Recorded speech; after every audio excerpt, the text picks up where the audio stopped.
আসসালামু আলাইকুম ভিউয়ার্স, কেমন আছেন? আশা করি সকলে অনেক অনেক ভালো রয়েছেন। তো আজকে আবার আপনাদের মাঝে হাজির হয়ে গেলাম নতুন আরও একটি Facebook cover photo PLP file নিয়ে। সম্পূর্ণ ভিডিওটি দেখবেন অবশ্যই, কারণ এই পিএলপি ফাইলটি পাসওয়ার্ড প্রোটেক্টেড থাকবে। পাসওয়ার্ডগুলো সংরক্ষণ করে আপনাকে এই পিএলপি ফাইলটি আনলক করতে হবে। তো চলুন ভিডিও শুরু করা যাক। তার আগে দর্শক, যদি চ্যানেল নতুন হয়ে থাকেন তাহলে এখনই ভিডিওতে লাইক করে দিয়ে চ্যানেলটিকে সাবস্ক্রাইব করে রাখুন আর পেজটিকে ফলো করে রাখুন। ফেসবুক কভারের ফটোটি আপনি কীভাবে নিজের মন মতো কাস্টমাইজ করে নেবেন, সম্পূর্ণ প্রসেসটা আমি আপনাকে দেখাবো। তো আপনি ডিসক্রিপশন বক্স থেকে পিএলপি ফাইলটি ডাউনলোড করে নেবেন। নেওয়ার পর আপনি প্লে স্টোর থেকে একটি অ্যাপস নামাবেন, পিক্সেল। তো ওপেন করার পরে আপনি 3 ডটে চাপ দিবেন। 3 ডটে ক্লিক করার পরে আপনি নিচে একটু আসবেন, দেখেন ওপেন পিএলপি ফাইল লেখা আছে, এখানে ক্লিক করবেন।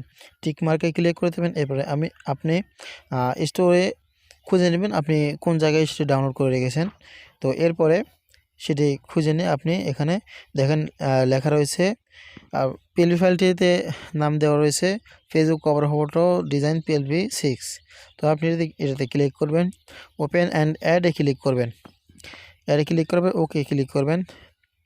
তো দেখেন এখানে সুন্দর একটি কভার ফটো রয়েছে। তো এই কভার ফটোটি নিজের মন মতো কীভাবে কাস্টমাইজ করবেন, দেখেন এখানে উপরে লেয়ারে ক্লিক করবেন। তো লেয়ারে ক্লিক করার পরে এখানে দেখতে পাচ্ছেন অনেকগুলো লেয়ার রয়েছে। তো আপনি প্রোফাইল ফটোটি কোন লেয়ারটি সেটি বুঝে নেবেন। তো এই যে সাদা লেয়ারটা রয়েছে, এই সাদা লেয়ারটা দেখেন, এটা আনলক করে দিলাম সাদা লেয়ারটা। ওই সাদা লেয়ারের উপরে ক্লিক করবেন। এরপরে এই যে এই অপশনটাতে ক্লিক করবেন। ক্লিক করার পরে একটু স্ক্রল করে উপরে চলে যাবেন, দেখেন কালারের পরে টেক্সট টুল লেখা আছে, এটাতে ক্লিক করে দেবেন। এটা ডিলিট করে দেবেন, দেখেন সাদা হয়ে গেছে। এখন আবার ওটাতে ক্লিক করে দিয়ে আপনি গ্যালারি থেকে আপনি একটি ছবি নেবেন।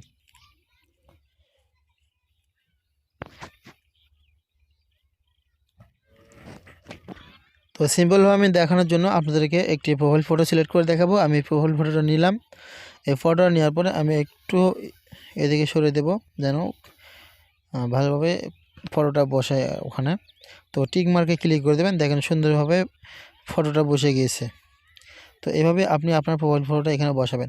এরপরে এখানে মোবাইল গ্রাফিক্স ডিজাইন যে লেখা রয়েছে, এই লেখাগুলোকে আপনি সরাতে পারবেন, এগুলোকে ডিলিট করে দিতে পারবেন। তো এই দেখেন আমি ডিলিট করে দেখাচ্ছি। এগুলো আপনি ডিলিট করে আপনি যা ইচ্ছা তাই এখানে অ্যাড করতে পারেন। তো দর্শক, এই ছিল আজকের ভিডিও। সম্পূর্ণ ভিডিওটি দেখার জন্য আপনাকে অসংখ্য ধন্যবাদ। পরবর্তীতে দেখা হবে আবার নতুন কোনো একটি Facebook cover photo PLP file নিয়ে।